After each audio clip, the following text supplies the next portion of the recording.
अस्सलाम वालेकुम नाज़रीन, मैं हूँ असनाद मलिक अपने नए प्रोग्राम के साथ। नाज़रीन, आज हुकूमत ने एक बड़ा वार किया है सुप्रीम कोर्ट पे। यूँ तो अगर आप देखें 12 जुलाई से बड़े वार सुप्रीम कोर्ट पे हो रहे हैं। ये वार इस तरह है कि सुप्रीम कोर्ट की इंटरनल वर्किंग जो है वो एक आर्डीनेंस के ज़रिए जो है वो उसको रेगुलेट किया जा रहा है। एक आर्डीनेंस जिसके हवाले से जब हम मुख्तलिफ relevant government official, law ministry से और अटार्नी जनरल के ऑफिशियल जो सीनियर ऑफिशियल, उनसे पूछा तो वो बिल्कुल इस हवाले से यानी उनको नावाकिफ थे। उनको मालूम ही नहीं था कि कोई आर्डीनेंस आ रहा है। इवन सुबह तक सीनियर ऑफिशियल जो है वो कह रहे थे कि जी हमारे नॉलेज में नहीं है कि कोई आर्डीनेंस आ रहा है, कोई पता नहीं है कोई आ रहा है। बज़ाहिर ये लग रहा है कि ये अभी क्या पता उनको मालूम हो तो सीक्रेट रखा हो, लेकिन सीक्रेट रखने की वजह नहीं है क्योंकि उस वक्त खबरें चल चुकी थी। उसका कंटेंट जो है वो कल जो है वो हमारे दोस्त हैं 92 से रियाज, उन्होंने खबर दी और जो है वो उस पर उन्होंने कंटेंट बता दिया था। तो लेकिन जो वो ऑफिशियल सीनियर ऑफिशियल की तरफ से डिनाई, ये बड़ी हैरानगी हुई कि वो भी अब इस जो इक़दाम हैं सुप्रीम कोर्ट के हवाले से हुकूमत के, उनको ओनरशिप नहीं कर रही, ओनरशिप नहीं ले रहे। और उसका बड़ा वाज़ेह है कि जो उनको मालूम है कि ये जो चीज़ें हो रही हैं ये डायरेक्टली इंडिपेंडेंस ऑफ जुडिशरी पे अटैक है। इसके अलावा कल एक डेवलपमेंट हुई कि supreme court practice and procedure act के तहत जो कमेटी है उसका इजलास था और बताया जा रहा है कि 2 जजेस इंतज़ार कर रहे थे तो उनको मालूम हुआ कि चीफ जस्टिस काजी फैसला घर चले गए हैं, वो अवेलेबल नहीं है। और व्हाट्सएप पे उन्होंने अगले हफ्ते का रोस्टर अप्रूव कर दिया, लेकिन जो एजेंडे पे चीज़ें थी वो अप्रूव नहीं हुई। और उससे आप अंदाज़ा कर सकते हैं कि वो जो आर्डीनेंस की बात हो रही थी उस अब इजलास को उसके साथ लिंकअप किया जा रहा है कि इजलास अगर जो है वो होता तो फिर यह कि अगले हफ्ते का जो एजेंडा है वो भी अप्रूव हो जाता। फिर वो जो कमेटी जो आर्डीनेंस में तब्दीलियाँ आई और उसमें फिर जो है वो उसका फ़ायदा ना होता। तो ये वो सारी चीज़ें हैं कि बज़ाहिर ये लग रहा है कि मेरे साथ अदील अफराद भी हैं, हम इनसे पूछेंगे कि ये चीफ जस्टिस काजी फैसला को आखिरी महीने इतना स्ट्रेंथन क्यों किया जा रहा है, वजह क्या है। अच्छा, जो अब इस जो आर्डीनेंस में इंपॉर्टेंट चीज़ें हैं वो आपने देख भी ली, लेकिन उस पर आपको बता दें एक जो सबसे इंपॉर्टेंट चीज़ है वो ये है कि जो कमेटी है उसमें जो तीसरे जज थे, सीनियर मोस्ट जो तीसरे जज, उसकी जगह अब ये कहा गया है कि चीफ जस्टिस काजी फैसला चीफ जस्टिस जो है वो नॉमिनेट करेंगे तीसरा जज टाइम टू टाइम। तो इसका मतलब है मुनीब अख्तर साहब अब नहीं रहेंगे, अब टाइम टू टाइम चेंज होता रहेगा। और बाजार ये लग रहा था कि मुनीब और काई साहब की, जैसे मुनीब और काई साहब का जो क्लैश है और 12 जुलाई के बाद मंसूर अली शाह भी उनको टफ टाइम दे रहे थे। उनका जो काई साहब का जो प्लान थे, एजेंडा थे जो उन्होंने तकमील तक पहुँचाने थे, वो नहीं हो रहे थे क्योंकि 2-1 से उनको परेशानी हो रही थी, कमेटी में उनके हक में फैसले नहीं आ रहे थे। तो अब यह है कि वो अपनी मर्जी का जज लगा सकते हैं। जैसे याय अफरीदी को एक हफ्ते, दूसरी दफ़ा एजेंडा तगड़ा होगा तो जैसे अमीनुद्दीन खान को शामिल कर देंगे, या जैसे जमाल मंदखिल को, वो क्योंकि सीनियर में है। तो खैर ये सारा है कि कमेटी में चेंज। दूसरा ये है कि 184(3) के हवाले से जो बड़ा चेंज आया है, जो बहुत ज़्यादा मैं समझता हूँ कि इंडिपेंडेंस ऑफ जुडिशरी पे अटैक है, वो ये है कि जी 184(3) में जो केस आएगा पहले उसकी मेंटेनेबिलिटी डिसाइड होगी और मेंटेनेबिलिटी पे अगर किसी को इतराज़ होगा तो उस पर अपील फाइल होगी और ये यानी एक लंबा सिलसिला चलेगा। उस पर अपील होगी और उसके बाद फिर जो है वो डिसाइड होगा, फिर केस होगा फाइनल। तो ये एक सूरत चेंज हुआ है। तीसरा ये हुआ है कि जो अगर कोई टाइम लाइन नहीं बताई गई सुप्रीम केस डिसाइड करने की, तो वो बताया गया है कि वो अब ये है कि जो पहले पुराना केस है वो पहले डिसाइड होगा, उसके बाद होगा अगला केस जो नया फ्रेश आएगा वो उसके बाद डिसाइड होना, अनटिल अनलेस रीज़न बताई जाएगी कि ये जो सो मोटो केस है ये अर्जेंटली हम इस वजह से सुन रहे हैं, उसकी रीज़न बताई जाएगी। फिर ये है कि जो ट्रांसक्रिप्ट है पूरी हेयरिंग की, केसेस की 184(3) के मुतलका गलबन उन्हीं का ही होगा, ज़ाहिर बात है। ये सारा एक्ट वो जो है वो ट्रांसक्रिप्ट पब्लिक होगी, पूरे जो जजेस के रिमार्क्स हैं, जो बेंच केस के जो वकील के आर्गूमेंट है, और वो जो ट्रांसक्रिप्ट है वो कोई दरख्वास्त गुजार जो रिस्पॉन्डेंट है वो यानी दरख्वास्त दे के वो ट्रांसक्रिप्ट भी ले सकता है, वो अवेलेबल भी होगी। तो ये इंटरनल प्रोसीडिंग सुप्रीम कोर्ट की जो वो सुप्रीम कोर्ट को आप कह सकते हैं रेगुलेट किया गया है थ्रू आर्डीनेंस जो आसिफ जरदारी साहब ने अप्रूव किया है। शायद ही ऐसा काम हुआ हो, लेकिन कुछ लोग कहते हैं कि इसकी वजह भी ये सुप्रीम कोर्ट कि वो मेजॉरिटी जजेस जिन्होंने प्रैक्टिस एंड प्रोसीजर एक्ट को अप्रूव किया, जिसके बाद एग्जेक्टिव और जो पार्लियामेंट है उसको एक बड़ा रूम मिला कि हम अदलिया को रेगुलेट कर सकते हैं अपनी मर्ज़ी के मुताबिक। और असल वजह यह है कि मुक़्तदर हल्के जो हमारे हैं, माजी में वो अदलिया के साथ होते थे तो पार्लियामान और एग्जेक्टिव को दबाया जाता था। अब यह है कि वो एग्जेक्टिव के साथ हैं, पार्लियामान जो वो ज़ाहिर बात है एग्जेक्टिव ही चला रहा है, वो उसके साथ हैं। और लेकिन जो सबसे बड़ा अदलिया के लिए अलमिया है वो ये है कि चीफ जस्टिस काजी फैसल बज़ाहिर ये भी एक लग रहा है कि वो अपनी ज़ात से आगे नहीं सोच रहे, और वो इंस्टीट्यूशन को वो इस वक्त भूल चुके हैं कि इंस्टीट्यूशन को भी क्योंकि साथ कितनी तबाही हो रही है, वो अपने ज़ात में अभी गुम है। और बज़ाहिर ये लग रहा है कि पूरा इंस्टीट्यूशन एक किस्म का तबाह हो चुका है सुप्रीम कोर्ट, और हो रहा है। जब फेडरल कॉन्स्टिट्यूशनल कोर्ट बन जाएगी तो ख़त्म हो जाएगा, उसके बाद सेशन कोर्ट और सुप्रीम कोर्ट में फ़र्क कितना कराया जाएगा, बहुत कम। और मुझे एक सीनियर वकील ने कहा कि ये जो प्रैक्टिस ऑर्डिनेंस के जरिए अमेंडमेंट है, इससे सिविल जज ज़्यादा एम्पावर होगा सुप्रीम कोर्ट के जज से। बहुत ही ख़तरनाक सूरत हाल है, और मैं हैरान हूँ सुप्रीम कोर्ट के वो जजेस जो इस वक्त भी इन चीज़ों को जो है वो सपोर्ट कर रहे हैं। लेकिन देखते हैं कि क्या अब जो ये नया ऑर्डिनेंस है इसके बाद क्या सूरत हाल होगी, किस तरफ चीज़ें जाएंगी। तो ये मैंने आपको मेन फीचर बताया, कुछ अपनी बातें। मेरे साथ अदील सरफराज हैं, तो इनसे भी पूछते हैं कि इस मामले के हवाले से कि ये जो ऑर्डिनेंस आया है इसने कितना इंडिपेंडेंस ऑफ जुडिशरी को डैमेज किया है। तो देखिए, इंडिपेंडेंस ऑफ जुडिशरी तो बहुत हद तक डैमेज हो रही है। मुझे याद है, जब आपको भी याद होगा, जब प्रैक्टिस एंड प्रोसीजर कमेटी में जनाब काजी फायज ईसा साहब ने इसरार किया कि हमें 2 नजरसानी दरख्वास्तें समाअत के लिए मुकर्रर करनी चाहिए, एक मखसूस नशिस्तों वाली और एक दूसरी 63A की जजमेंट वाली। उसके बाद हम लोग इज़राए तफन्नुन ये बात कहने लगे कि हो सकता है अब प्रैक्टिस एंड प्रोसीजर कानूनी तब्दील कर दिया जाए, और आज वो जो इज़राए तफन्नुन में की गई बात थी हकीकत पर मबनी साबित हो रही है। और आप अंदाज़ा लगा लें, सुप्रीम कोर्ट ऑफ पाकिस्तान को बताया जा रहा है कि आप कैसे मुकदमात समाअत के लिए मुकर्रर करेंगे। सुप्रीम कोर्ट ऑफ पाकिस्तान जो कि एक आज़ाद इदारा है, आइनी इदारा है, उसको बताया जा रहा है कि भाई अब आपने केसेस लगाने हैं तो ऐसे लगाने हैं, ये वाले पहले लगाने हैं, ये वाले बाद में लगाने हैं, और अगर आपने ये पहले लगाया तो हमें बताएंगे क्यों ये लगाया। ये डायरेक्टली अदलिया की आज़ादी को अटैक है बिल्कुल। और बहुत मैं तो समझता हूँ कि जो जज इस चीज़ को सरखम तस्लीम करेंगे वो अपने ओथ की वायलेशन, क्योंकि ओथ में इंडिपेंडेंस ऑफ जुडिशरी है, उसको आप सरेंडर कर रहे हैं एग्जीक्यूटिव के सामने। बिल्कुल, तो ये पीसीओ से ज़्यादा मैं तो समझता हूँ कि जो इस वक्त सूरत हाल है, पीसीओ दौर में भी इरशाद हसन खान एजेंडा तकमील करते रहे, या और कई लोग मुशर्रफ दौर में चीज़ें चलती रहीं। आज मुझे लग रहा है कि उससे ज़्यादा वो चीज़ें हो रही हैं। और लेकिन जो अदील आपने एक बात, आप मुझे ये सवाल का जवाब बताएं, क्या ये जस्टिस मुनीब अख्तर को कमेटी से निकालना है या पूरा जुडिशरी को कंट्रोल करना है? क्योंकि मुनीब अख्तर साहब को जुडिशल कमीशन की रूल्स की कमेटी की मीटिंग में भी वो वॉकआउट कर गए, और मुनीब अख्तर और काई साहब का बहुत क्लैश भी है। क्या ये पर्सन स्पेसिफिक यानी मुनीब साहब को आउट करना है या ओवरऑल इसको चेंज करना है, मतलब जुडिशरी को कंट्रोल करना है? और असल मकसद ये है कि ऐसे फैसले हों जिससे 2/3 बने, जुडिशल पैकेज आए और हमांगी नजर आए और फेडरल कॉन्स्टिट्यूशन बन जाए, और रिटायर्ड जज कोई भी है वो chief justice of federal constitution court बन जाए। क्या ये जो परसेप्शन जो बारों में हो रही है बात हर तरफ, ये है या आप समझते हैं सिर्फ मुनीब साहब को निकालना? सर देखिए, एक बात तो तय है कि जस्टिस मुनीब अख्तर के हम कोई इतने बड़े फ़ैन नहीं हैं, माजी में भी नहीं रहे। जस्टिस मुनीब अख्तर का खौफ जो है ना इस वक्त सर चढ़कर बोल रहा है। आपने मुख्तलिफ इंस्टेंसेस का अभी हवाला दिया है। आपको मालूम है पहली दफ़ा हुआ कि एक चीफ जस्टिस ऑफ पाकिस्तान अपनी मर्जी से बेंच भी तश्कील नहीं दे पाए, अपनी मर्जी से समाअत के लिए मुकदमात मुकर्रर नहीं कर पाए, और उसमें एक अहम हाथ किसका है? वो जस्टिस मुनीब अख्तर का है। तो ये तो एक बुनियादी चीज़ नज़र आ रही थी कि जस्टिस मुनीब अख्तर के हवाले से कुछ ना कुछ होगा, और वो आज हो गया है।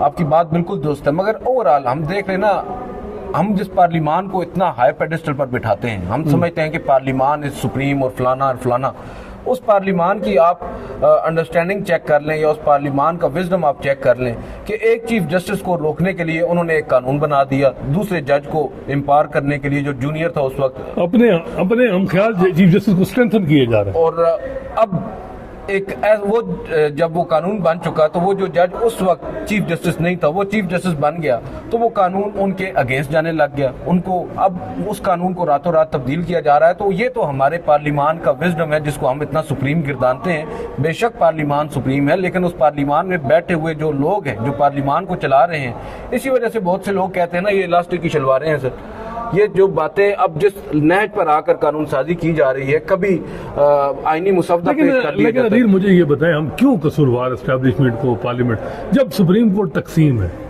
आपका चीफ जस्टिस जो है वो आपके साथ नहीं खड़ा दिया के साथ, तो मैं तो ये आप समझते हैं कि ये चीफ जस्टिस काजी फैसा की जो है वो उनको मालूम, जो मीटिंग कल एडजर्न हुई और ऐसी हो गई और उनको नहीं पता था ऑर्डिनेंस का। अगर कल वाला वाकया ना हुआ होता ना, तो मैं ये समझता और मेरी ये राय होती कि जस्टिस काजी फायज ईसा इस सदारती रेफरेंस को एक्सेप्ट नहीं करेंगे, क्योंकि उनकी ऑर्डिनेंसेस के ऊपर एक हमेशा से राय रही। अभी रिसेंटली ट्रिब्यूनल्स वाले केस में भी उन्होंने कुछ क्या पता अभी भी कर दे। कुछ लोग हैं, सलाउद्दीन साहब का मैं पढ़ रहा था कमेंट कि आई होप कि चीफ हुकूमत ने तो यू टर्न लिया, लेकिन काजी साहब यू टर्न नहीं लेंगे। हाँ जी, अब वो शायद उनको हजारों ऐसी ख्वाहिशें, हम भी 3 महीने तो मैं भी कहता रहा कि चीफ जस्टिस काजी फैसा ये काम नहीं करेंगे, कम अज कम मैं नहीं मानता। सर आप 3 महीने की बात करें, मैं कल तक ये कह रहा था। वो जो मुझे खबर आई ना शाम को कि 2 जजेस बैठे इंतजार करते रहे, एक जज साहब जो है वो चले गए उठकर और मीटिंग नहीं हो सकी। मुझे बाद में भी एक दोस्त बता रहे थे कि रजिस्ट्रार साहबा जो उमूमन 7 बजे तक बैठती हैं वो भी 4 बजे घर चली गई, कहीं को चिट्ठी ना आ जाए 2 जजेस की जानिब से।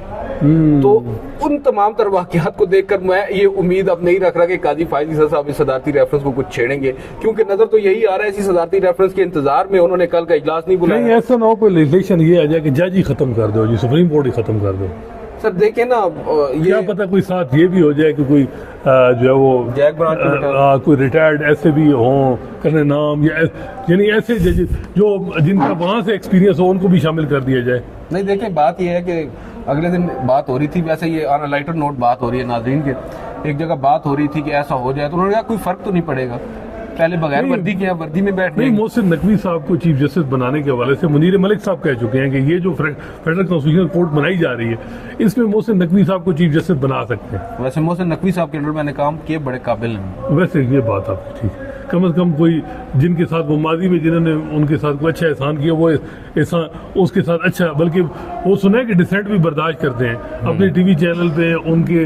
मैं देखता हूँ कि कई दफ़ा मैंने नसीम ज़ारा साहब के प्रोग्राम में गया हूँ, सख्त से सख्त बात की है और कोई ऐसी नहीं है कि वो की चीज़ कट गई है, और वो बात हम दूसरे चैनल में नहीं बात करते। सर वो बिजनेस है ना सर, बिजनेस नहीं, लेकिन ये बात है यहाँ भी तो देखे ना कि एक चलें वो तो उस तरफ चले जाएंगे, लेकिन ये बताएं कि चीफ जस्टिस काजी फैसा क्या मिनारिटी में थे, उनको एम्पावर हुकूमत कर रही है। बजाय ये लग रहा है कि पहले था कि जज दे रही है, फिर जज नहीं दी है, फिर कहा कि जी उसकी उनको कमेटी में एक जज नामिनी दे दे, और टाइम उनका टोटल रह गया कितने 35 दिन रह गए, 31 34। मैं इसी वजह से तो कह रहा हूँ ये केस स्पेसिफिक है, होता है और काजी साहब को भी आखिरी महीने ही उनका जो एक क्रेडिट था ना कि जी वो बड़े उन्होंने प्रैक्टिस जमहूरियत लाई, वो जमहूरियत का तो उन्होंने कर दिया है कि मुनीब अख्तर पाचा हो गया। हाँ, लेकिन बात यह है कि काजी फायज ईसा साहब उनके हवाले से बहुत सी बातें पहले की जाती थी, मगर अब बाद अज़ा साबित हो रहा है कि वो जो बातें करते थे वो बेचारे लाइम थे, हम जैसे कुछ लोग ना, उनको पता ही नहीं था असल चीज़ क्या चल रही है। अब जस्टिस मुनीब अख्तर के हवाले से ये जो कानून साजी की गई है, इसके बाद मुझे तो लगता नहीं है कि कोई शक की गुंजाइश बाकी रह गई है।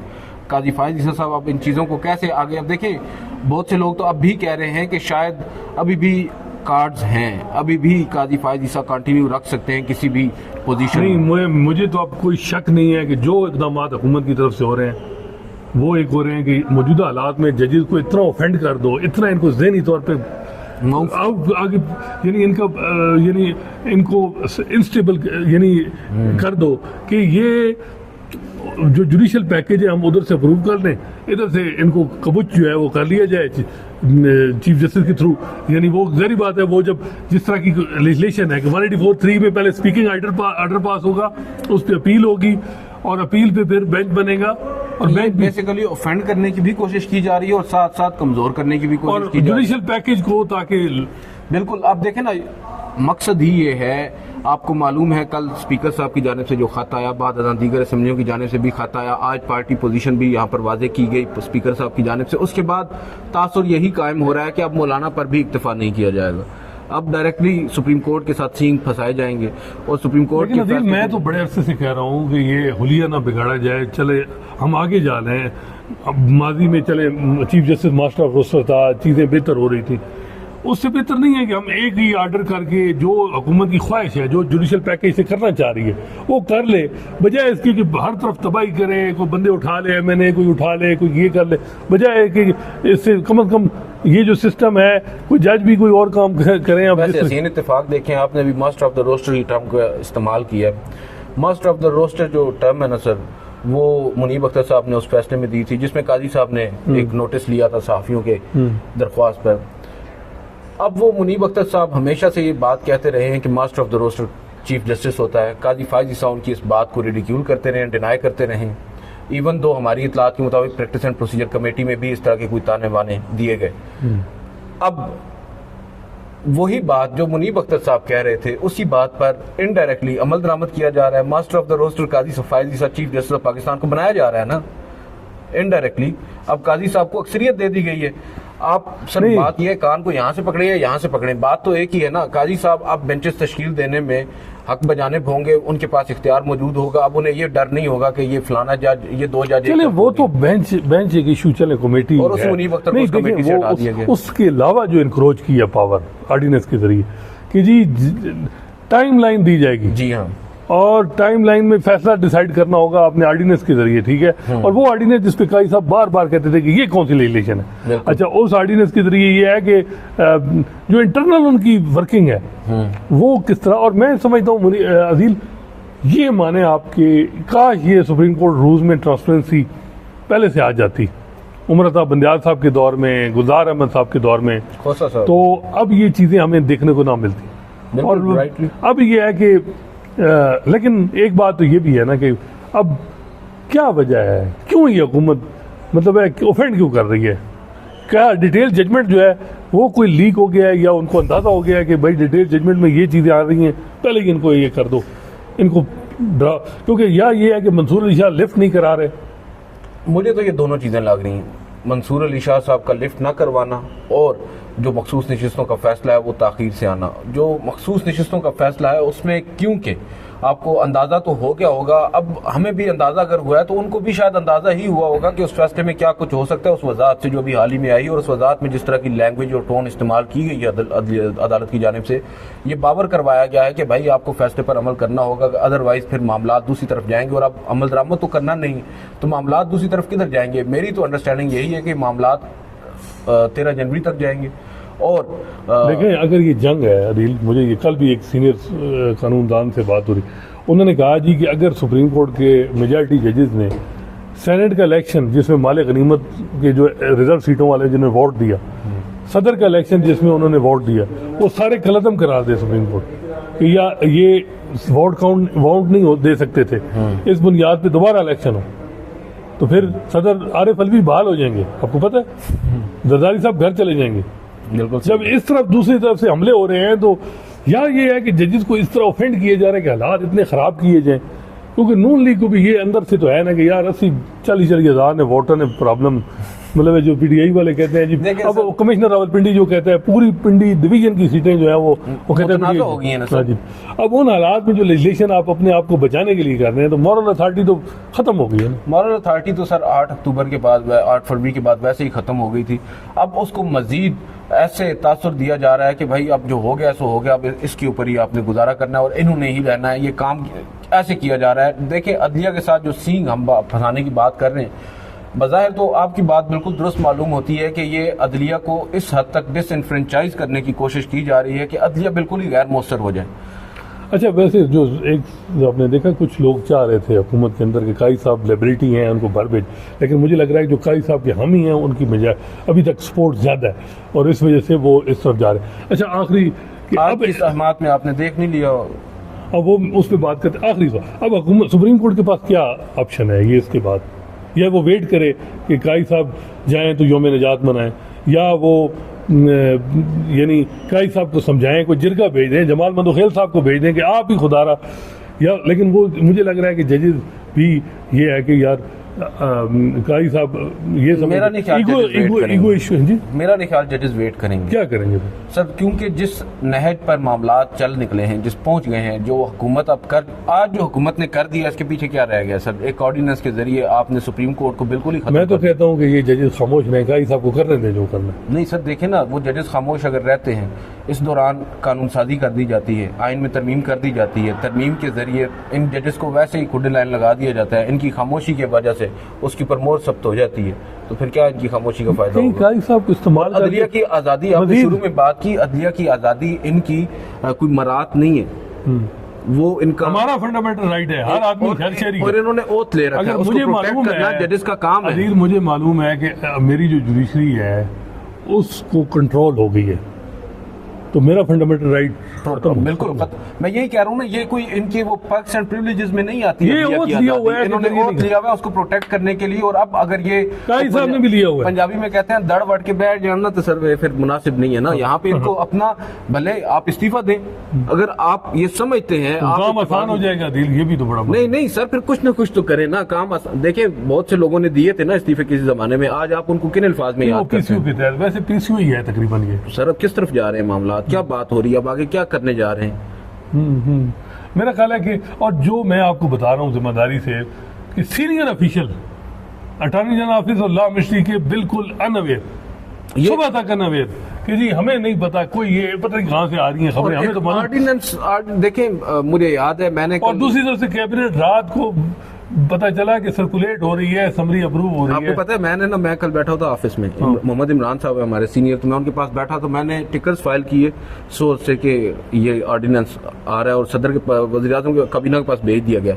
मेरा बीपर आया, मैं बीपर दे रहा हूँ ना, स्पीकर पे फ़ोन था मेरे, और मैंने वैसे ट्विटर खोला एक फ़ोन पे, तो सामने आपका ट्वीट आया जिसमें आप कह रहे हैं सीनियर जो ऑफिशियल्स हैं वो डिनाई कर रहे हैं। तो मैं सोच विचार में पड़ गया, मैंने कहा यार ये मैं क्या कर रहा हूँ, मैंने खबर भी दे दी है जराए से, और ये असनाद मलिक साहब आपकी क्रेडिबिलिटी पे हमें शक भी नहीं है। मैंने कहा यार ये कम रोलेज हो गए, मेरी खबर बाउंस हो रही है।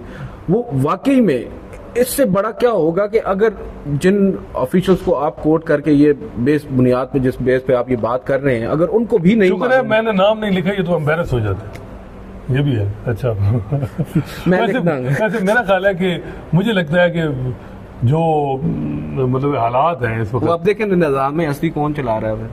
नहीं मतलब ये है कि कोई क्या पता इरफान कादिर साहब हो, अख्तर साहब या कोई और किसी सर बात यह है, वो हमेशा बात होती है ना कि जो आपके सरकार के आला ओहदेदारान हैं जिनका काम है करने का, उनसे नहीं आपने किसी प्राइवेट वकील से करवाना है, तो फिर उन्हें घर भेज देना। ड्राफ्ट आता है, वो कहते हैं जुमे को हमें मिला है, हाँ जुमे को मिला है, हमें मिला है, ये हमें गवर्नमेंट लोग बताते हैं। और दूसरी तरफ ये आता है कि जजेस को तो मई में ड्राफ्ट की कापियां एक दो को मिल गई थी, नजर आ गया था कि ये होने जा रहा है। तो पता नहीं किस तरफ चीज़ें चल रही हैं। अदिल प्रोग्राम भी लंबा हो गया है, आज सुप्रीम कोर्ट में एक हियरिंग हुई है। हाँ नहीं तो उसके ऊपर इसके बाद कर ले आप। मेरा ख्याल है कि वो मैं खुद ही फिर उस पर वो आज एक बड़ा वाक़या आया, वो इस्लामी यूनिवर्सिटी के वकील और चीफ जस्टिस काजी फैसला के दरमियान काफी ज्यादा, सिर्फ उनके दरमियान नहीं, आपको भी बड़ी सुनाई। अच्छा उसमें साफियों के हवाले से भी काजी साहब ने क्या कहा? वो मैं अभी बल्कि मैं अपने शेयर किए हैं। अच्छी बात है क्योंकि हम बात करनी चाहिए। वो बेसिकली रेक्टर हैं इस्लामिक यूनिवर्सिटी की समीना मलिक साहिबा, जिनको आज बुलाया गया, जो हॉस्पिटलाइज थी गालबन व्हील चेयर पर, वो पेश हुई हैं कमरा अदालत में। और जैसे ही उनको पेश होने के बाद वो वापस जाने लगी, वो वाकया आप अपनी वीडियो में बता दीजिएगा क्या हुआ। जब वो बाहर जाने लगी तो उनके साथ ही सहाफ़ी भी कुछ कमरा अदालत से मुझ समेत आप समेत हम बाहर आए, जाहिर बात है। तो चीफ जस्टिस काजी फाइज़ साहब ने रिमार्क्स दिए हैं पीछे से, जो हमें हमारे दीगर दोस्तों ने बताया कि 3-4 किराए के सहाफ़ी जाकर गालियां देना शुरू कर देंगे। गालम गलोच करो तो सब ठीक है, सबसे आसान काम चीफ जस्टिस को गालियां देना है। मैंने सिर्फ 100 मोटर नोटिस लिया था, वो भी किसी के कहने पर लिया था। यहाँ पर भी बड़ा ओपन एंडेड था स्टेटमेंट, वो जो फैसल वावडा वाला तौहीन अदालत का। और मेरे बहुत अच्छा मैं समझा कि वो जो सहाफ़ी आए थे कोर्ट रूम बेंच में, वो 100 मोटर लिया था, वो भी तो लिया था, कहने वो भी लिया था, हाँ वो भी लिया था, वो भी लिया था कि सहाफ़ी आए थे और मतीउल्लाह जान साहब ने कहा कि ये तरीकाकार नहीं है कि हम डायरेक्टली जो है वो पीछे हमारे पीछे कमरा अदालत है जहाँ पर आए थे। आप नहीं आए थे उस वक्त? नहीं मैं नहीं था। अब्दुल करीम सिद्दीकी साहब थे, असदुर साहब थे, जो असल में बस चल हम तो। अच्छा उसके बाद वो ये कहते हैं कि क्या हम फिर तौहीन अदालत का नोटिस लेकर जेल भेजना शुरू कर दें। पूरे पाकिस्तान में एक ही खातून मिली है, वो रजिस्ट्रार, वो जो रेक्टर है, उनके हवाले से वो बात कर रहे हैं। अच्छा, यानी ये साफियों के बारे में यही कहा कि पैसे लेके, यही मेरा ख्याल है कि काई साहब बखूबी आगाह होंगे 2019 से लेके 22 तक। मैंने यही पूछना था, वो एक्सप्रेस ट्रिब्यून में आपकी तनख्वाह के अलावा भी आपको कुछ मिलता? मैं तो अब चीफ जस्टिस काजी फैसल साहब से पूछे कि उनके, मैंने असदूर से भी पूछा है उस वक्त, तो उसको 2-3 साल जो हम पे इल्जाम पीटीआई वाले लगाते थे कि जी आप तो काजी फैसल के पीआरओ हैं, फलां हैं, ढिमका हैं, तो काजी साहब को अंदाजा होगा कि कितना चेक हमें दिए और कितने पैसे दिए वो उनको। लेकिन वो ये है कि उन्होंने नाम तो खैर नहीं लिया। मुझे लग रहा है कि वो मतीउल्लाह जान साहब की एक ट्वीट आई सुबह वो एक्स पे, और वो उन्होंने पूरा, वो अभी उसके भी आगे भी अभी वो बहुत कुछ, उनके पास बहुत कुछ मटेरियल है उस पर। वो मुझे लग रहा है उस पर काजी साहब ऑफेंड होगी।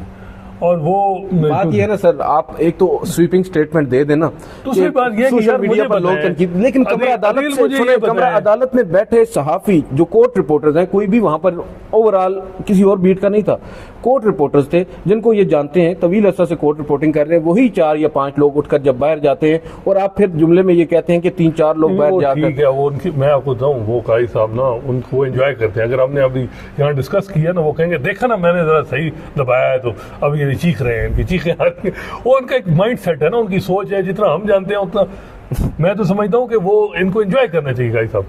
अच्छा, वो मसला ये है कि जो आप बात कर रहे थे ना कि जो वो मतीउल्लाह जान साहब ने बात की, वो मामला ये है कि एक तरफ आप बात यानी आप कहते हैं साकिब निसार ने 184(3) में डैम बनाया, 184(3) में गुलजार अहमद ने नस्ला टावर गिराया, इंक्रोचमेंट खत्म की, किसी और ने 184(3) में क्या किया। आप यूनिवर्सिटियों को ठीक कर रहे हैं, ये पब्लिक, ये आप 184(3) में एग्जीक्यूटिव का काम है या आपका काम? आज जिस तरह नईम अफगान साहब ने उस पर 3 मिनट की तकरीर की कि जी वो रिमार्क दिए कि जी देखें वो यूनिवर्सिटियों में काम सीटें वेकेंट रहेंगी तो फिर क्या होगा। भाई ये एग्जीक्यूटिव का काम है। नहीं सर, 24 सीटें लाहौर हाई कोर्ट में खाली हैं, उनका कौन जवाब? मेरे लिए तो आज मैं समझता हूँ ये 184(3) जो काजी साहब अपना मामला हो, कोई दरख्त F9 में कटे हैं, हालांकि वो बीमारी वाले दरख्त जो पोलन फैला रहे थे उस पर सोमोटो ले लिया। अच्छा, फिर ये है कि इस पे ले लिया। यहाँ हर एक चीफ जस्टिस का ना अपना एक सोच के साथ 184(3) इस्तेमाल करते। काजी साहब की यूनिवर्सिटियाँ करी और जो इल्ज़ाम लग रहा है वो ये लग रहा है कि जी जो हमारे दोस्त मुश्ताक साहब हैं उनका जी कि उनका इंटरेस्ट है इस्लामी यूनिवर्सिटी में भी वो नहीं, वो बड़े लाइक फाइक आदमी हैं, उनको भी खामखा फंसाया जा रहा है, उनके भी बदनाम काजी साहब अपने प्रोसीडिंग से कर रहे हैं। मैं समझता हूँ कि वो ये है कि जी वो उनको निकाला गया तो वो बदले ले रहे हैं, और काजी साहब इस्लामी यूनिवर्सिटी को इस वजह से अटैक कर रहे हैं कि उनके जो सेक्रेटरी हैं उनको इस्लामी यूनिवर्सिटी से उनका फंड है, इस वजह से ये सारी चीज़ चल रही है। और यही बात हर यूनिवर्सिटी के, मैं आपको बताऊँ 4-5 महीने में बहुत डेवलपमेंट हुई ना इस यूनिवर्सिटी। ये इन्होंने कोई वहाँ तक मीटिंग की, सिंडिकेट की, उसको जिस तरह किया, वो जो अरबी जो सऊदी अरब के जो बशिंदे जो थे प्रेसिडेंट, उनको भी उन्होंने कहा कि चीफ जस्टिस साहब ये कोर्ट नहीं है, ट्रायल कोर्ट नहीं है, ये मीटिंग है, क्योंकि ये बहुत ज्यादा उनको दबा रहे थे। वो उस पर मतीउल्लाह जान साहब मजीद अब फॉलो अप करेंगे, वो बताएंगे, बता रहे हैं कि सिर्फ सऊदीया नहीं बल्कि और भी ममालिक के थे, वो लग पता जाएगा। लेकिन मेरे लिए आज के इस केस में ना हाईलाइट, हम वीडियो कंक्लूड कर देते हैं, हाईलाइट यही थी। मैं ये कह रहा हूँ कि अब नौबत यहाँ तक आ पहुंची है कि एक सीनियर एडवोकेट सुप्रीम कोर्ट को, चीफ जस्टिस ऑफ पाकिस्तान को रोस्टम से हटाने के लिए पुलिस बुलाना पड़ी। आज कमरा अदालत में ये हालत, मैंने 15 साल में नहीं देखा पुलिस को बुलाया गया जी कि ये सीनियर एडवोकेट, और पुलिस वाले माशाल्लाह शाह से ज्यादा शाह के वफादार बाजू से खींच रहे हैं। इतना गुस्सा आग बगौला हो जाए उसको, वो मिस, मैं समझता हूँ उसको केस ही नहीं सुना चाहिए। ऑब्जेक्शन हो गया कि आपका इंटरेस्ट है फने तो इस्लामी यूनिवर्सिटी, तो वो शो भी कर रहे हैं ना अपने कंडक्ट। देखिए वो, मैं समझता हूँ कि उनको इस मामले में उनका पर्सनल गेन नहीं है, मैं मालूम है, लेकिन एक इल्जाम लग गया ना कि आप डॉक्टर मुश्ताक साहब की वजह से कर रहे हैं, इल्जाम लग गया, तो आप छोड़ दें इसको, किसी और को दे दें, वो अच्छा तरीके से केस छोड़े ना छोड़े ये उनका इख्तियार, आप केस ना छोड़े, आप सुने। लेकिन जिस तरह का आपने आज कंडक्ट अपनाया है, आप अगर वकील साहब, क्या वकील ने बात की थी, मुझे तो वकील का एक जुमला भी ऐसा मालूम नहीं होता। देखिए मतीउल्लाह जान ने जब आपके हक में बैक स्टैबर तो कहा, तो उस वक्त तो घर पहुंच गए, जब मतलब काफियों के से फायदे उठाने थे तो उस वक्त तो हर एक के साथ आपने जो वो यहाँ हमें गिफ्ट के तबादले भी करते थे, हमें क्या कुछ टाफियाँ भी मिल जाती थी, हमें कप भी मिल जाते थे। अब साफी थोड़ा सा तनकीद कर रहे हैं, अब सभी साफी तनकीद करते हैं तो नहीं, मुझे तो अभी भी उन्होंने डायरी हम सबको दी नहीं, अच्छा, पेन भी दिया था। हाँ ठीक है, अच्छी बात नहीं। देखें बात ये, हम रगड़ा देते हैं ना, उन्होंने किया है, लेकिन पैसों का सबूत दें। कि किसके लिए काम कर रहे हैं और आपके दौर में हमें कौन पैसे दे रहा था।